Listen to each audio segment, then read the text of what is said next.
Welcome to Spiritually Fierce, the podcast. I am your host, Dr. Ricky Jane Adams, principal and founder of the Institute for Intuitive Intelligence and creator of the Spiritually Fierce movement. Spiritually Fierce is not just a phrase. It is a movement of awakening consciousness of which we are all a part, if we want to be. In each episode, we'll explore what it means to be spiritually fierce, how to become it, and why it is the revolution in consciousness that will save the world. Join me and my fierce guests for deep conversations on spirituality beyond the trinkets and superstitions of the new age that will support you to increase your power to serve.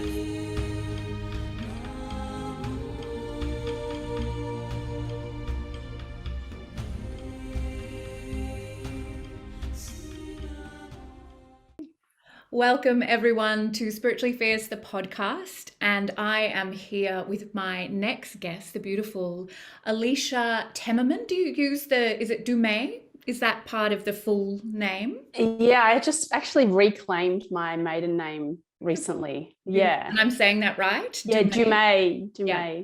Temmerman. Is it French? Strangely, it's Indonesian. Oh, gorgeous. But it may have been somewhere French a long time ago. It's a great name. I love the reclaiming. It's just beautiful. So Alicia is a spirit channeler and has been a lawyer for almost 20 years. Funnily enough, the second lawyer that I've interviewed today. Oh. You are married to Mark, a tradie from North England, so that'll be a glorious accent, and have 4 children together, live in Melbourne, just 25 minutes from me, we've just realised. You are the founder of the Global Soul Centre, and your work is to help people, particularly women, to learn about their energy, to have more enjoyment and vibrancy, and to remember who they really are, infinite, eternal beings of light. You discovered you are a channeler in March 2012 as you were hanging out the washing. I think we need to hear that story. And the book we're going to be focusing on today is Pure Energy, the Busy Woman's Energy Guide to Thrive. Thank you so much for being part of the podcast. Oh, thank you so much for having me. Straight in, didn't we? I was like, we have to stop talking because we haven't hit the record button yet. I feel like there's lots to cover, but tell me about the book. Let's start there. What does your book cover? Oh, thank you so much. So the book is very much around bringing us back to sacred living, back to presence, because this modern world, I think we could all agree that we've just gone a little bit too far in the busyness. Yeah. And even when I chose the title of the book, part of me was like, oh, I can't call it Busy Woman because I'm trying to move away from this. But yet these are the women that I'm wanting to reach, because I felt like so many conversations I was having. Hey, how are you? So, I'm so busy. Oh, I'm so busy. We're so busy, so busy, so busy.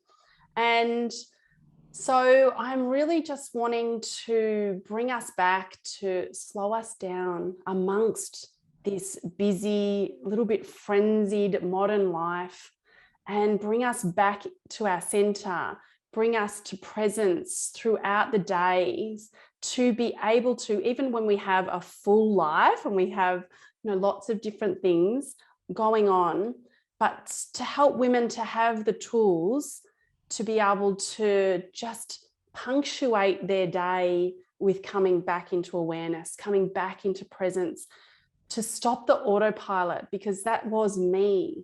I was on that autopilot life of just spinning my wheels, chasing my tail, and I wasn't really connected. I wasn't living. I was just surviving. And now, having changed everything about the way that I live, I want to be able to share as many tools for women to be able to connect back with their inner temple. Yeah. So I have to ask them, was this moment of transformation anything to do with hanging out the washing and figuring out you're a channel, or what was the catalyst for you making the changes that you then share in the book? So the catalyst was prior to the washing line experience. So I'll take you back to maybe about 2010. So at this time, I'm a mum of 2 little kids, And I had maybe a 3 and a 5-year-old at that stage, if I'm doing my maths right on my kid's birthday. Who knows? I'm not great on detail. But I had a moment where I'd been working at a big law firm for 10 years, busting my butt, like really just going hard and missing out, I think, on pretty much my 20s because I was like locked in the Rialto, working crazy hours. And then trying to do that and be a mum was really challenging because I wanted to do everything really well, but I knew that I was struggling to do anything well. And I know a lot of your listeners will relate to that, where you just feel like you're not doing anything well and just stretched everywhere. And I had a moment where my boy was having tummy pains, and I took him to a doctor to get an ultrasound. And this was my wake-up call.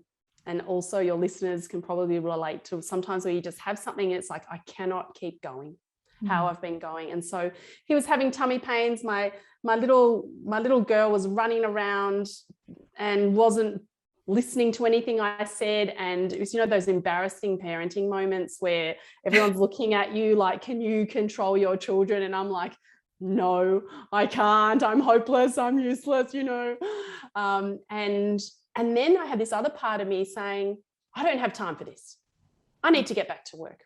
Because at this point I'd gone into a government job to try and get a bit more work-life balance. So I went from a part-time role in law firm to a full-time role in government. I dropped my salary $30,000 trying to find balance. I ended up with a bigger job, less money.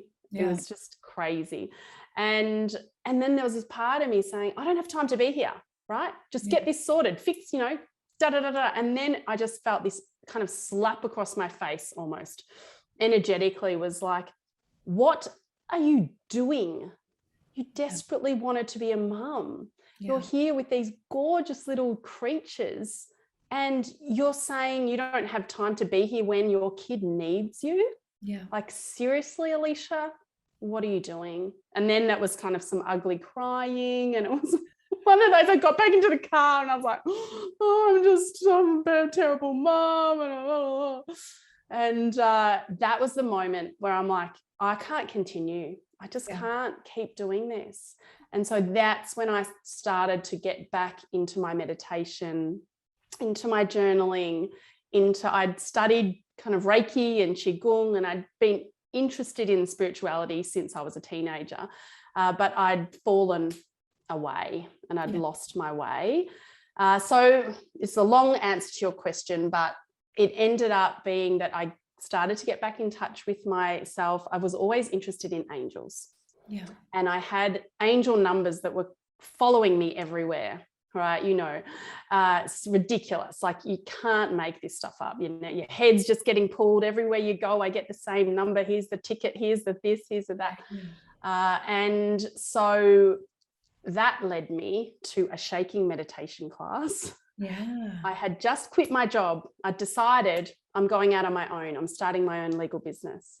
And even though we had no money in the bank to back us up, but I was like, I just can't work for anyone anymore. And I went to a shaking meditation class and I had this crazy experience where my body started moving by itself. And very systematically, it was kind of like one hand was doing one thing and then one hand, and I was kind of looking around at everyone in the class thinking, are they all doing this?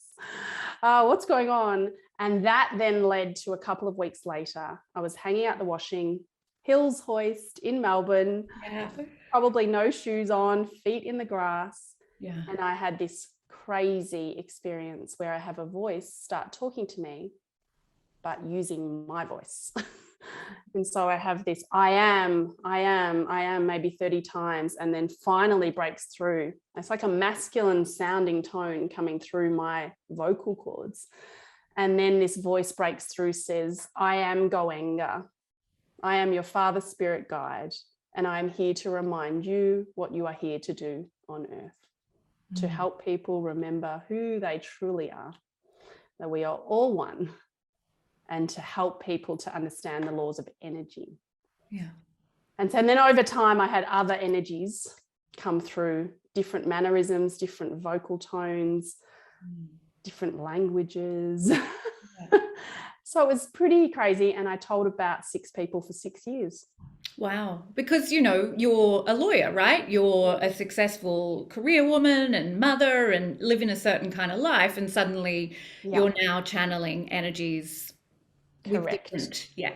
So what Correct. did you do? You know, obviously the book has come out of that, and part of what Mm, I mean, not necessarily addressing things around the channeling so much, but this is a whole life change. This is the moment where you're going that way and suddenly you're going that way. Like, yes. what did you do in that time, and how did it lead you to the point where you're like, I need to write a book and share this with others? So a lot of information was flowing through. Yeah. And so I was just kind of getting it in front of the computer Yeah. and typing. Lots of things were coming through, but I didn't know what was I going to do with these words. Yeah. Am I going to publish this anonymously because I haven't told people? I'm not out of the closet. Yeah. Yeah. How is this going to work? And so originally it started very much with the writing phase being, and I believe everyone has these same pulls, right? Everyone has so much to share. And so just to pick up the pen, get in front of the computer and just start pouring it out of you. Yeah. And I guess the benefit with the channeling was that I didn't have to overthink it. And I think that's where maybe some people we can get ourselves into a trap of, oh, I've got nothing to say, I've got nothing to share, but everyone does. And so it's really just starting. Yeah. So those listeners that are like, oh, I just don't know where to start. It's like, just start, just grab the pen, grab the computer and just start flowing it out. And I think one of the best things that some advice I got was just write as if no one's ever going to read it. Yeah. Just drop the judgment about our own selves, about what it is. Yeah. And so that I think helped, because I was very much just pouring it out thinking, no one's ever going to read this. Yeah. Yeah. So that gave that freedom to just let it be what it was. Yes. So then at what point did you go, okay, I actually need to out myself. I need to put this into the world, because obviously that first message told you exactly you're here for others and you can't be hiding and be there. So what got you to the point where you're like, I'm doing this? Yes. Okay. So I was at a conference in Vegas and Mel Robbins. Yeah. So Mel Robbins, 5-second rule. Yeah. She was a main stage speaker. Yeah. And she just kind of hit me. I just felt her saying, just get over yourself, people. 5, 4, 3, 2, 1. You know what you've got to do. Yeah. So just do it. Yeah. And so then I went back to my hotel room and I got my phone and I pressed record and I told the washing line story into my camera. And then I had to come home and have a conversation with my husband to say, hey, I'm ready. I'm coming out of the closet now. Yeah. Which wasn't easy because he was a Jehovah's Witness for a long time. Wow. Right. Okay. And did he know up to then what was going on with you? Like, had you shared that? Yes and no. I had kind of tried to, but it was so for him, the way that he had, I guess, been indoctrinated. For him, it was really scary stuff. And that I'm potentially playing with energies that are bad for us.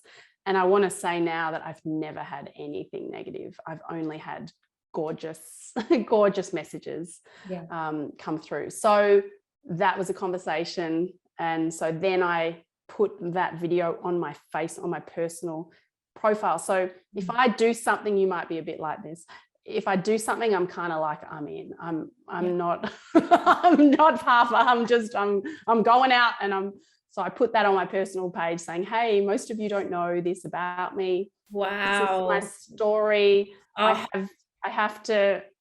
can't hold this anymore. I've been able to create a really great life for me, but it's time now that I get over myself and start to share. And so that's how it happened. And then once I was out of the closet, then I was like, okay, I'll go back to those words. I had about 60,000 words that I'd put down. But then what I did, I started again. Yeah. So then I just got a blank piece, computer. I opened up a blank document. I'd like to say I had a typewriter and it was amazing. No. No. It's going to slow you down. Exactly. So then I started again weaving my story through, because I was now out of the closet. Yeah. And so I then pulled across kind of pieces. It was almost like a lot of the work I've done as a lawyer has been as a workplace investigator, where I've had to like write little mini decisions. So, and that was very much pulling different pieces and evidence and all of this jazz. So it was almost like, you know how things make sense backwards. Yeah, absolutely. So that work, and I guess discipline, is one thing that is really required to write a book, and is required for spiritual life. Yeah, I could not agree more. And I love that you've hit on that, because, you know, that energy of channeling, as you said, those words on page, that is beautiful. It's profound. It often feels like you're high for me, like it's so luscious and gorgeous to be in that energy. But the work, the spiritual sweat that's required to then turn that into something useful and something you can share in a way that will convert hearts and minds, that takes that inner discipline. And I think we often, especially in the spiritual world, think it's all just going to be like that beautiful, like I'm just in flow. And it's like, some days you got to sit down and do it even if you don't want to. Yes. And the balance is so vital, and it's come up in a few conversations, so I love that you've shared it.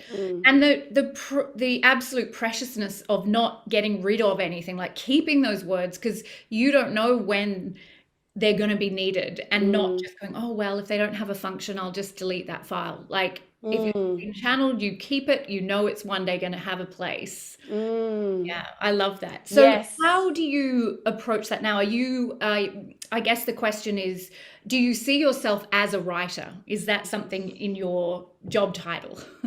It's so interesting you asked me this, because I was just away camping with my family, and that I've been skirting around it. I've been not wanting to claim it, but I just said to my husband, Mark, I'm a writer and I'm going to be writing books. Like that's what I'm going to be doing. And I've known from when I was a little girl that is what I'm going to be doing. And there are going to be many, many more books coming. Yeah. And that's where I'm really going to focus on doing that. But I've only just been prepared to actually acknowledge that, because I think there's still this ego part of us that says, who are you to say that you are a writer, that you can just, you know, swan around the world and write books?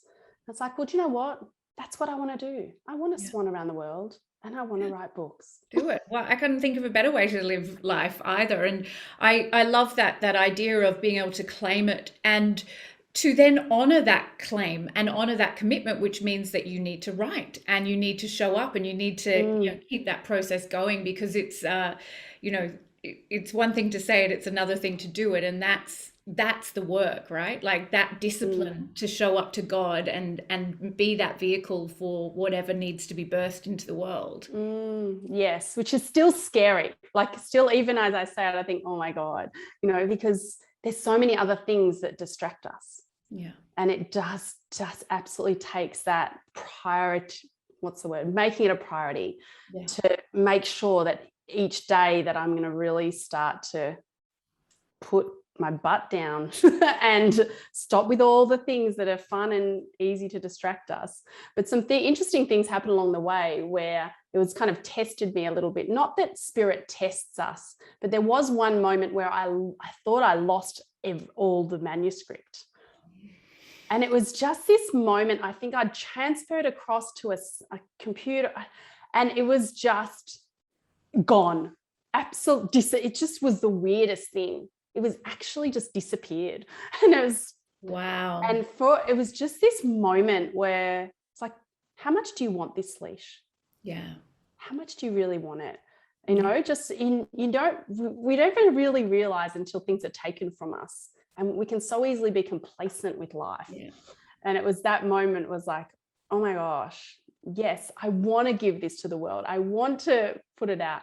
But even then, once I'd written it all, and this for your listeners who are wanting to write books, know that it might be normal that right at the foot of you're about to go and publish, I was like, do I have to?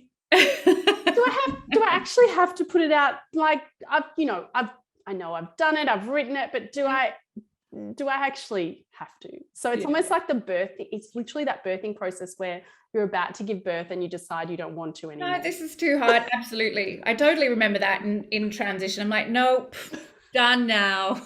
Yeah. Yeah. Yeah. So I just wanted to highlight that in case any of your listeners are at that point where they feel like they're ready to birth it and then they start backpedaling. Yeah, absolutely. And I think that's part of the creative process generally, right? Like there is all that kind of heightened energy as you're creating. And then, yeah, when it's like the rubber hits the road, there's this sense of, whoa, this vulnerability of being witnessed or seen in that way. And you can't control it once it's outside of you, right? I wanted Yes. to ask you about the publication process for you. How did Yes. you decide to publish? Was it your self-publishing, or what was the choice you made there? Yes. So I self-published. I didn't actually even attempt to get it in front of any publishers because I knew that it was pretty alternative and that probably most publishers would not be interested Yeah. in it unless I'm lucky enough to get a Hay House deal, which, that's, you need a significant following for that. So I decided to self-publish. And I asked for some signs for the direction for that. So I was like, okay, help me. How do I get this done? And then reasonably quickly, I had 2 people refer me to the same person. Yeah. So I was like, okay, this is it. Yeah. So I then, who's a book consultant. And so she helped me because she had an editor Yep.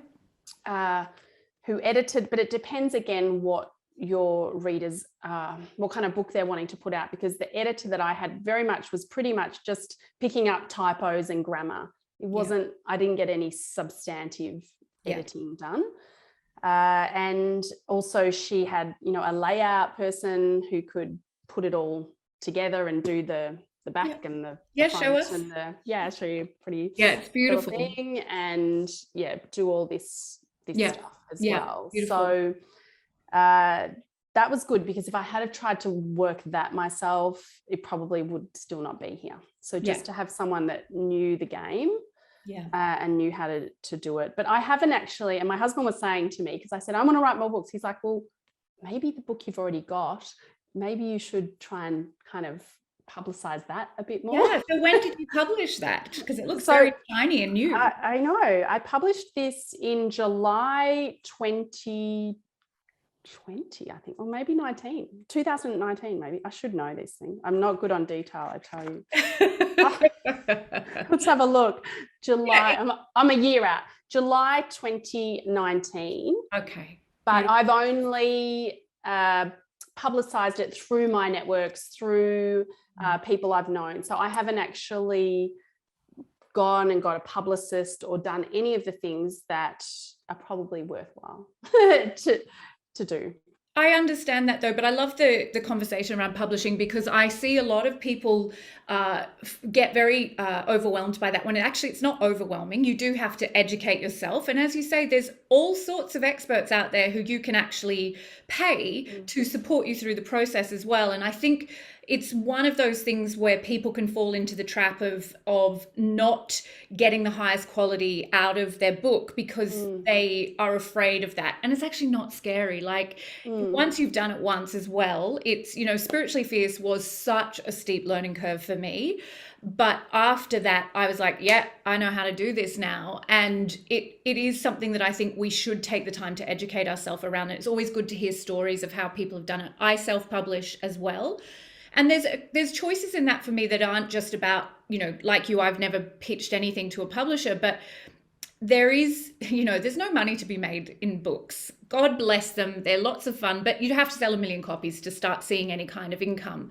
So if I want to do that, I want to be able to produce the book I want. I want to be able to have creative authority. I want to be able to, make as much money off it as I can, because if it's through a publisher, I get 5% of the sale. So I think there's a lot of, there can be a lot of kudos, of course, although I have a lot of issues with Hay House. Anyway, as we can talk about that another time, but even, going with the traditional publishing model isn't necessarily going to be right. And in this day and age, I think even if you get a publishing contract, we know that that doesn't mean they're going to give you any support to get the book out there. So yeah, it's a really interesting thing. So what would you want for Pure Energy if you were going to, give it that love to get it out further? What's your vision for it? My vision is that it's something that people have and they can highlight, and you will have had this for you when people contact you and they've read your book and it's helped them through a tough time, or it's given them hope, or suddenly they're excited for life again. Like, those are the things that light me up. Yeah. So just having like a little handbook for women, and for as many as, men can read it too, for as many as I possibly can. And going back to what you said around the self-publishing, I think one of the benefits of that was that I was very much able to control the print quality. Yeah. So I found a book that I really liked the look of, and then I looked up where it got printed, and then I kind of copied it, because the book that I found, it had, like, you can't see it here, but this is like I can see embossed and shiny, and these are all like raised up, and this is all raised, and so it just felt like I wanted it to be something that I loved, and I was really proud of. But when people buy like the Amazon version of this, they get just like a normal little printed copy. So I printed a run myself that I then just sell through my website, that I can give people the prettier version. Yeah, absolutely. I love that. And I think doing a limited edition like that, my next book, the designer has done gold for the title. She said, Ricky, I just want to see at least some of them that it's actually like that embossed real gold, and which you don't get through KDP or through Ingram Spark. You've got only limited choices. So I think I'll need to do that as well, and just do a limited run to satisfy the designer, because to see all the pretty gold. Oh, I think so too. And something that I also did is I just had like a little yellow on the inside. Yeah, beautiful. Which I don't know, it's just something extra and something fun. Yeah, it costs more money to make, but I'll have to get the details of your printer for that run, so I can make my own limited edition, gorgeous, sexy version of it. Yes, definitely. But I think this is, there's specificity in here, and these conversations are so good to help sort of familiarize the process and make people feel less intimidated by the publishing journey, because it is, if it's new to you, you're going to learn a lot, and it's okay to be uncomfortable and be the person who knows least about what's going on, but to seek that expert support. And it might be, you might pay for that substantive or copy edit and invest your money there, and then not need to have such a fancy cover. It might be more important to have the cover and all of that design done. And I think there's choices that people don't realize they have about how much it costs and what's the intention, what's the outcome. And there's a lot of freedom and choice in that. Yes, and there are so many things you learn along the way. And as you said, it was a massive learning curve. And same for me. Like, even like my publishing house is called Soul Center Books. Yeah. Now, who is that? That is me, right? So it's like, it looks so profesh, but it's nothing. It's just that I've given it a name, and I've got a little PO box, right? So it's those little things that we don't realize that you can just create. Yeah, I love that. I'm going to end our interview with a few questions about you. So if you're happy to answer those, what are you reading right now?